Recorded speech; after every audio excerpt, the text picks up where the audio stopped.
O Alexandre de Moraes está correndo muito mais risco do que apenas perder o seu visto de entrada nos Estados Unidos, mas de fato sofrer as sanções OFAC, que tem um apelido de sepultura, né? Pena de morte econômica, porque ela cancela não só todas as suas contas bancárias, como ela não permite mais que você faça transações simples, como passar o seu cartão de crédito para fazer uma compra na Amazon, na Shein, ou mesmo num restaurante aqui no Brasil. Isso tudo porque todos os sistemas internacionais estão conectados através de supercomputadores, uma parte deles inclusive fica nos Estados Unidos, e os Estados Unidos exerce muito poder sobre essas instituições financeiras. O que está ocorrendo para a imprensa, você já deve ter visto a Daniela Lima mudando totalmente o tom. Quando no passado era falado em chacota sobre a possibilidade do Alexandre de Moraes perder o seu visto, o ministro Alexandre de Moraes deixou claro, olha, pode entrar com ação, não tem nenhum dinheiro, nem conta nos Estados Unidos, nem no exterior. Ou seja, do ponto de vista técnico, a preocupação que eu vejo do Supremo Tribunal Federal com essa ação dos Estados Unidos é zero.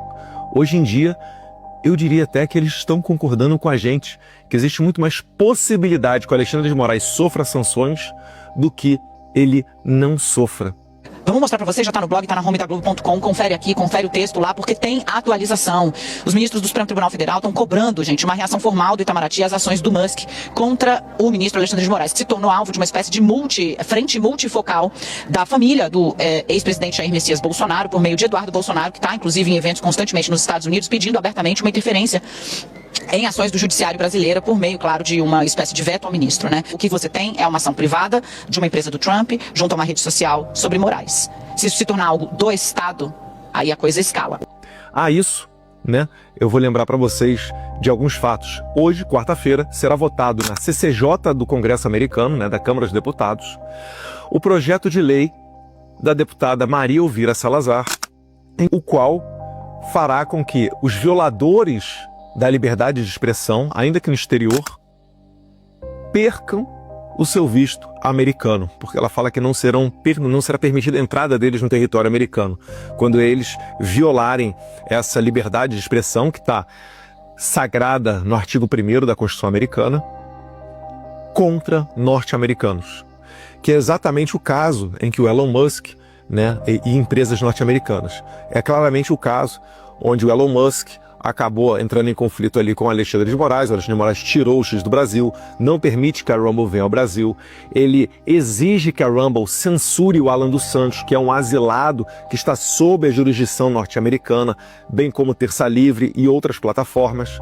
Então, isso tudo fez com que a deputada Maria Elvira Salazar apresentasse o seu projeto. Ela apresentou semana passada, antes, né, do nosso encontro, onde eu e Paulo Figueiredo nos encontramos com a deputada Maria Elvira Salazar, e aí ela se comprometeu, e no mesmo dia ela representou o projeto de lei, porque é uma nova legislatura, ela tinha apresentado ano passado, tem que apresentar de novo agora. E depois a gente foi lá no presidente da CCJ da Câmara dos Deputados, o deputado Jim Jordan, e ele se comprometeu em dar prioridade nesse assunto. Dito e cumprido. Uma semana depois da nossa visita aos Estados Unidos, já estamos colhendo mais esse fruto. E Deus quiser, será aprovado hoje na CCJ, assim como foi na legislatura passada. Depois disso, o projeto fica pronto para ir para o plenário, e aí nós vamos solicitar humildemente ao presidente da casa, né, o deputado Mike Johnson, para que ele paute esse projeto seja aprovado. E tem muita chance de ser aprovado, porque esse tipo de pauta nos Estados Unidos, sobre liberdade de expressão, liberdade de imprensa, liberdades individuais, e mesmo a segunda emenda que fala sobre a liberdade de você ter armas para legítima defesa e para lutar contra um Estado tirânico, todo esse pacote de liberdades remete à fundação dos Estados Unidos, remete ao final do século XVIII, remete a George Washington e os pais fundadores da América. Então isso acaba ganhando um contorno de suprapartidário. Você vai ver, é muito possível, que até mesmo pessoas do Partido Democrata, que é a esquerda nos Estados Unidos, votando a favor de um projeto desse. Quem está apoiando esse projeto também é o Chris Smith, o deputado mais antigo em atividade na Câmara dos Deputados. Ele é deputado desde os anos 80, desde 1982 ou 83, foi a primeira eleição do Chris Smith, e desde então ele está no Congresso americano. O Chris Smith, ele é o grande líder que aumentou a extensão de aplicação da chamada Lei Magnitsky.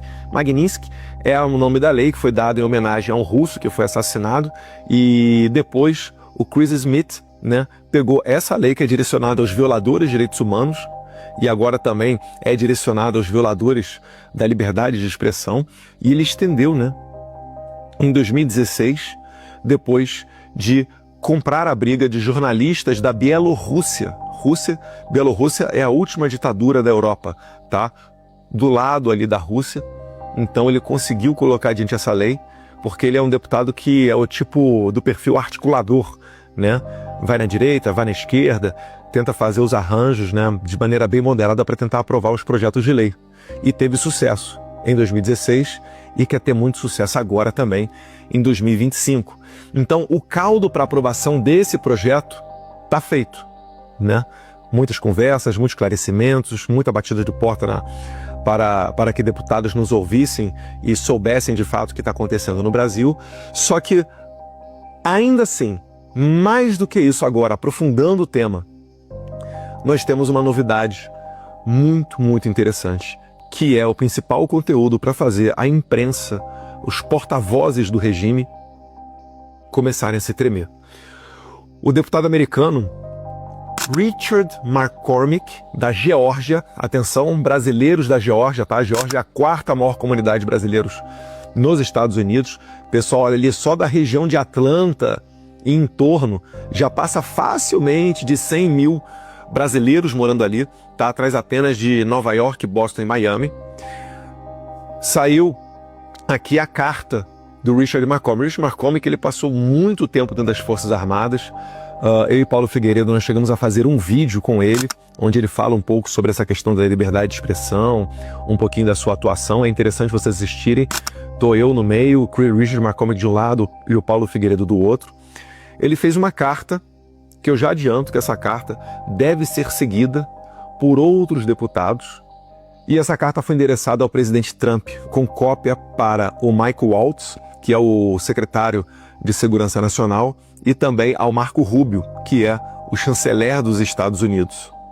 E ele fala assim: caro presidente Trump e conselheiro de Segurança Nacional Mike Waltz, na semana passada o ex-presidente Jair Bolsonaro foi indiciado no Brasil.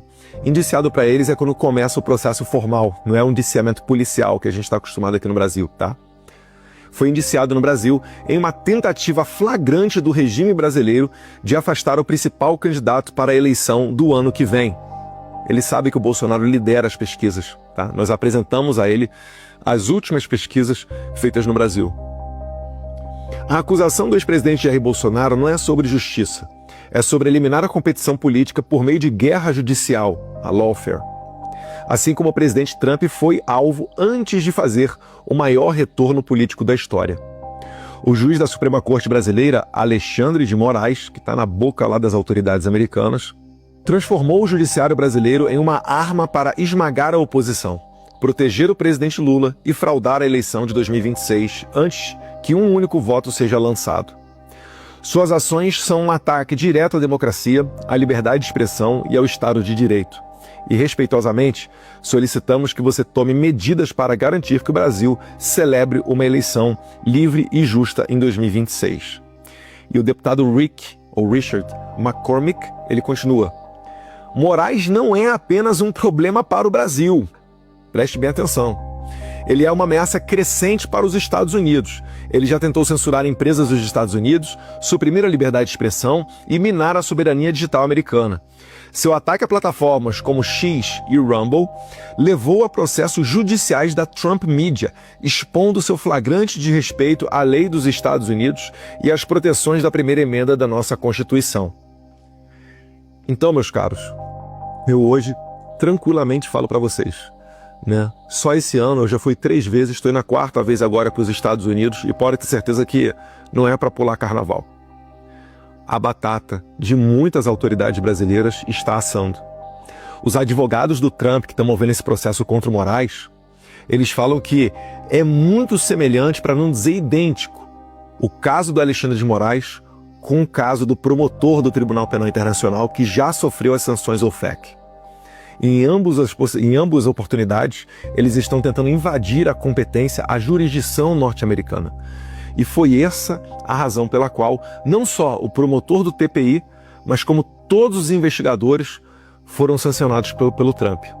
Quando você toma uma sanção ao FEC, você perde seu cartão Visa, Mastercard, American, você perde o seu visto de entrada nos Estados Unidos, que aliás com visto americano você entra em vários outros países, como por exemplo o México, porque os sistemas migratórios internacionais eles conversam entre si, então quem tem problema para entrar nos Estados Unidos vai ter problema para entrar em outros países, dentre várias outras questões. E relembro aqui, caso alguém ainda não saiba, o sancionado, qualquer pessoa que ele venha porventura a contratar, a comercializar, qualquer banco que venha abrir uma conta bancária para ele, fica sob o risco de ter as mesmas sanções impostas contra ela. É por isso que fala, né, que é a pena de morte financeira. E não seria apenas para Alexandre de Moraes, mas também para boa parte, se não a totalidade, da equipe de investigadores da Polícia Federal que estão debaixo do Alexandre de Moraes cumprindo as suas ordens ilegais. Então, para você, né, policial federal que entrou em contato com o FBI americano, não através de carta rogatória dos canais oficiais, ligando para Paulo Figueiredo, Paulo Generoso, Doutor Camarinha, para pegar o depoimento deles, pode ter certeza, a sua batata também está assando. E além do mais, você que está envolvido no caso da inserção falsa, né, a suposta, vamos dar o benefício da dúvida, né?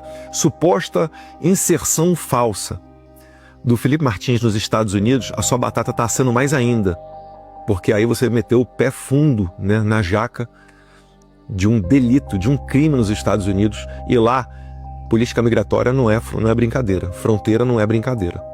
Então vamos ver o desenrolar dos próximos passos. Alexandre de Moraes cometeu um erro muito grande, né, na sua soberba de poder, de achar que poderia peitar o homem mais poderoso do mundo, de achar que poderia peitar plataformas norte-americanas, e aí ele arrastou todo esse problema para dentro dos Estados Unidos.